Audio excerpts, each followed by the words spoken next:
Hey y'all, it's Terry from Sisterhood of the Traveling Brush, and today we're working on DIY wet distressing. So I have a little sample board that I created here for you. I'm gonna do this video a little bit different than I normally do. I'm gonna, for impatient people like me, start with the end at the beginning. So if you already know how to use the paint and already know everything and just wanna look at the wet distressing, we're gonna do that first. But if you wanna see how I got the board to this position, on farther in the video, that'll be there for you.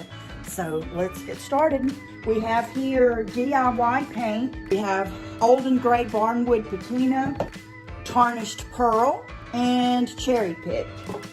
And I've painted a stripe through the middle just to help me to remember to stay on this side. So the thing with DIY, it's a clay-based paint and it doesn't have any type of top coat or sealer in it. So as long as it is not sealed, it can always be reactivated with water. So I have a wet washcloth here. You could do this with a baby wipe. It's really good to get in the intricate areas. Whatever you want to do. Here's a couple of other options. A finishing sponge takes off a little bit more. An applicator pad works really nice. Or just your kitchen scrubby if you're wanting a little more rubbed off. Here we have the 2 coats of Tarnished Pearl on top of the Cherry Pick. And I did that so that we would have full coverage over the Cherry Pick. It's a good thick paint with a lot of pigment and a lot of good coverage. It's dry. I painted this yesterday, but I'm distressing definitely around the edges a little bit. And what's coming through is the Cherry Pick underneath. And I really, really like how that looks. But it is also starting to blend the Cherry Pick with the Tarnished Pearl a little bit, because it wasn't sealed underneath. So the more I rub on that and wet that, the more I'm not only going to reactivate the light color, the Tarnished Pearl, but I'm also reactivating the undercolor, which wasn't top coated, and they're going to start to blend together. So it's really easy to go from wet distressing to blending if you're not careful. On the next one, there's not a whole lot that's going to go through because this is 2 coats of Cherry Pick, so there's not going to be much of anything as far as another color, so I don't have to worry about any blending. It's going to go all the way through because all we did was reactivate the paint. On the next panel, that's where I put down the Cherry Pick, but I put down, this is where you would put a top coat, but the only top coat I had with me was old and gray when I was working on this panel. So we used that in between, and so that stopped the Cherry Pick from reactivating and won't reactivate itself because it works like a top coat, and is going to allow us to take the Tarnished Pearl off of the top, just like we did on our first panel. I'm going to dampen my green pad just a little bit, and using it, I'm actually going through the gray Cherry Pick and going through the white, so that's a little bit too much. Let's try the finishing pad. This is softer, and you can buy these in several colors and they come in different weights. So I'm going easy with this, but it's still a little bit tough. It went through exactly like it was supposed to. You can see, if you didn't know any better, that this looks gray, but that's not how gray the patina is. But the gray puts a little bit of a haze over the Cherry Pick, so it is a sort of a grayish purple color that has distressed to. And when I used the scrubby pad, it was enough to dig through the uncured patina and paint. So while this paint will harden in about 30 days and be hard as a piece of terracotta, until that time, it's still very fragile. So even though we top coated, if we were to treat it rough, it's going to go all the way through.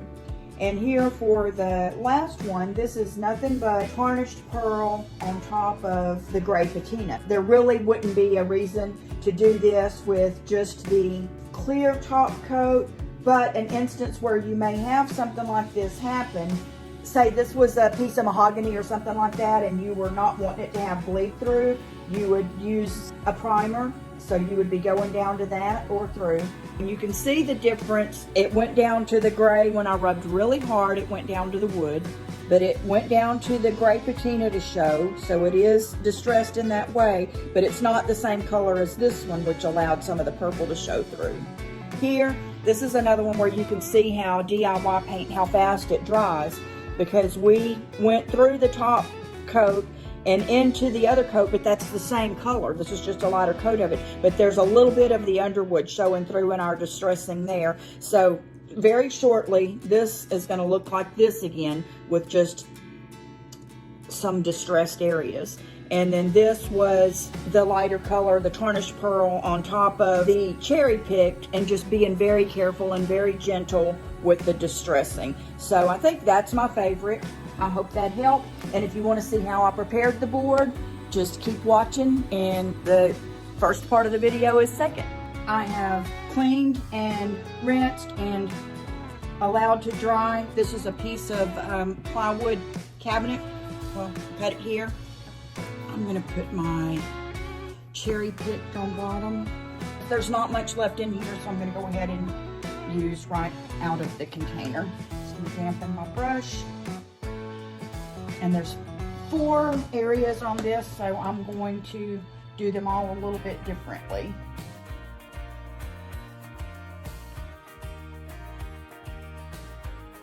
So I'm gonna go ahead and put the cherry picked, which is a beautiful, like, purpley maroon color. I've got a hair on there. There we go. This is the Paint Pixie Create brush. And let me rinse that off.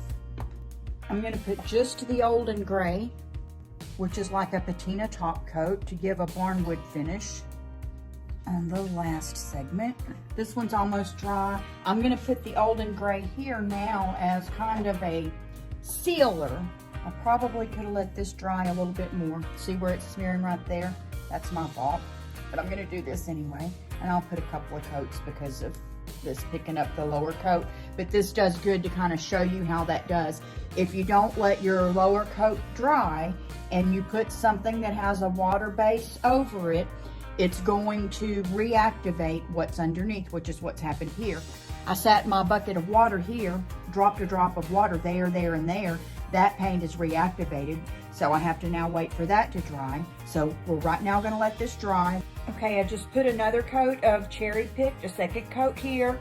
We have actually 2 coats, I think, of gray, Olden Gray here. And then 1 coat of cherry picked and 1 coat of Olden Gray here, and that one's dry. So we're gonna put 1 coat of Tarnished Pearl on top of this. I'm a little bit worried. I'm going to try to stay away from that edge where it's wet there. And we're going to put 2 coats of Olden Gray here.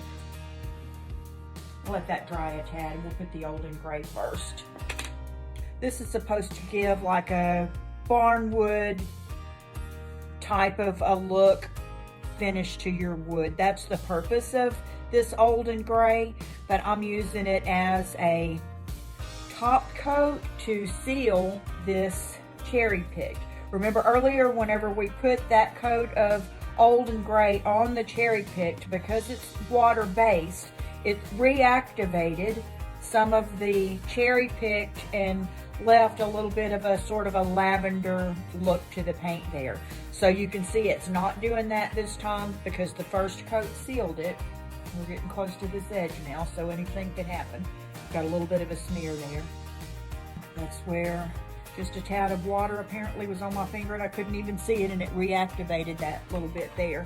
So you really have to be careful. So this very well could easily reactivate the cherry pick that's underneath it. Even though this is very thick paint, very highly pigmented, you can still see some of the cherry picked through it. I'm gonna let this coat dry and put another coat, so this will be pretty solid when we start. And you can see it is pulling a little bit through there, but we're gonna let that be very dry and put, thick to where you don't see what's under it. If you're interested in purchasing any of the DIY products, them for sale on my website, or you can DM me, message me, and we will get some ready and ship it out to you. Thanks.